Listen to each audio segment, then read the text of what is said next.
मेरा नाम नील नथवानी है और मैं पुणे में रहता हूँ। मैं एक स्टूडेंट हूँ। मेरे पापा आरटीओ ऑफिस में कर्मचारी है।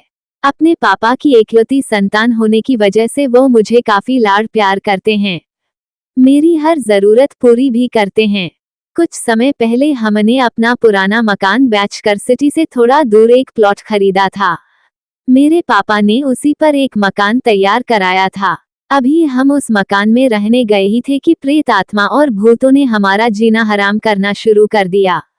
एक दिन की बात है, जब मैं दोपहर में किताब पढ़ रहा था तो मेरे बेडरूम की जमीन पर कुछ आवाजें आने लगी और मुझे ऐसा लगा कि पीछे से कोई मेरे बाल खींच रहा है। फिर थोड़ी देर में ऐसा लगा कि जैसे कि जमीन के अंदर से कोई खुदाई कर रहा हो। वह आवाज इतनी भयानक थी कि मुझे बहुत डर महसूस हुआ। मैंने फौरन अपनी माँ को वहां बुलाया। हम दोनों ने वह डरावनी आवाजें सुनी। तभी अचानक किचन से कुछ आवाज आई। मैंने माँ को पूछा कि तुमने कुछ गैस पर रखा है। माँ ने कहा कि कुकर में दाल पक रही है। मैं दौड़कर किचन में गया तो मेरी रूह कांप गई। कुकर हवा में था और गैस बंद था। ये खौफनाक नजारा देखकर मेरी चीख निकल गई। माँ जैसे ही दौड़कर मेरे पास आई तो दाल से भरा कुकर धड़ाम से अपने आप जमीन पर गिर पड़ा। मैं और मेरी माँ ये सब पारलौकिक घटनाएं देखकर सकते में आ गए। दोपहर होने तक मैं और माँ मकान के बाहर गार्डन में ही बैठे रहे। तभी मेरे पापा घर लौट आए। हम दोनों ने घर पर घटी पूरी घटना उन्हें बता दी। पहले तो पापा माने नहीं, पर जब उन्होंने गिरा हुआ कुकर देखा और एक दो बार जमीन से आने वाली भयानक आवाजें सुनी तो उन्हें भी विश्वास हो गया कि हमारे घर में भूत प्रेत का डेरा है। उस रात खौफ के साए में हम सब सो तो गए, पर रात के 3 बजते ही जमीन से आवाजें आना शुरू हो गया। पापा, माँ और मैं तीनों मेरे कमरे में वह आवाजें सुनने लगे। अभी अचानक हमारे घर के गार्डन में लंबी सी परछाई दिखी। पापा फौरन दौड़कर गार्डन में गए। पापा के घर से बाहर जाते ही वो परछाई एक झटके में हमारे घर के अंदर आ घुसी और हमारे पानी के मटके में सिमटकर अंदर चली गई। ये सब फिल्मी लगता है, पर जब रियल में ये सब घट रहा था तब हमारी जान निकल रही थी।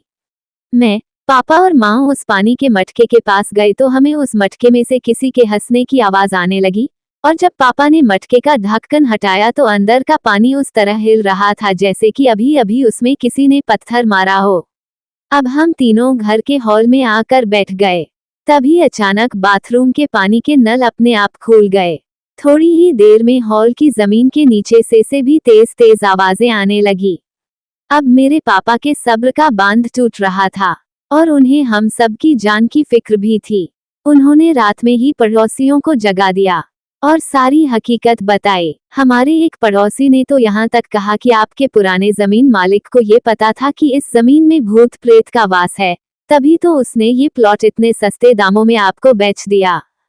फिर एक पड़ोसी ने ये सुझाव दिया कि आप जमीन खुदवा कर देख लो कि अंदर क्या बला है, शायद उसकी शुद्धि होने से सारे प्रॉब्लम सॉल्व हो जाए। नया मकान खुदवाने के लिए पापा का दिल तो नहीं किया, पर यह मामला खतरनाक था, इसलिए पापा ने अगले ही दिन 3 मजदूर बुला लिए और पूरे घर की जमीन टेस्टिंग कराकर खुदवाने का फैसला लिया। पारलौकिक गतिविधियों की जांच करता टीम ने 2 जगह बताई जहां पर काफी तेज सिग्नल आ रहे थे। पापा ने फौरन उन जगहों पर गहरी खुदाई कराई। आप यकीन नहीं करेंगे, हमें उस जमीन से 2 इंसानी कंकाल मिले। हमने फौरन पुलिस को बुला लिया। पुलिस ने उन अनजान कंकालों को अपने कब्जे में लिया। प्लॉट के मालिक को उसी दिन पूछताछ के लिए थाने ले गए।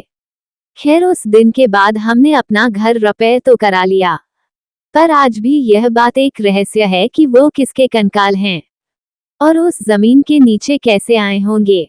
भगवान का शुक्र है, उस दिन के बाद कंकाल निकल जाने के बाद हमारे घर में कभी भी कोई पारलौकिक घटना नजर नहीं आई है। पर दिल में ये ख्याल हमेशा आता रहता है कि वह लोग कौन होंगे जिन्हें मारकर उसके हत्यारे में उस प्लॉट के नीचे दफनाया गया होगा। यदि ये कहानी आपको पसंद आई हो तो अपने दोस्तों और अन्य लोगों के साथ शेयर जरूर करिएगा।